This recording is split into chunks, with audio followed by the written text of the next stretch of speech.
কিছু কিছু মানুষের দেখবে তোদের মানে আমাদের বাচ্চা নিয়ে আমাদের যত না চিন্তা ভাবনা তাদের বেশি চিন্তা ভাবনা।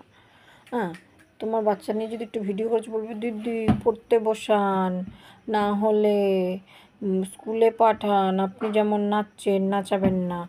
এদিকে অভিনেতাদের কোনো বাচ্চা কাচ্চা হলে তখন বলবে ও বাবা কি সুন্দর নাচতে শিখিয়েছে, বাবার মতো হয়েছে, মায়ের মতো হয়েছে।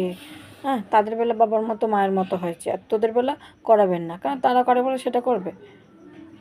তা তুই করতেছিস কেন ভিডিও? তোর বাবা মা করাছে না বলেছে? তুই করতেছিস যত নাটক। অভিনেতাদের এমনভাবে মাথায় তুলবে, হ্যাঁ, তাতে তাদেরকে জীবনে পাত্তা দেয় না, জীবন পাশ দিয়ে গেলে মোচে না, তো অত মানুষকে পাত্তা দিস কেন? নাটক দেখলি সব বাঁচি না। তোদের বাচ্চা তোদের চিন্তা নেই, ওদের বেশি চিন্তা, মাথা ব্যথা তোদের বাচ্চা নেই। ও বাবা কী করবে না করবে, স্কুলে পাঠাবে কি না।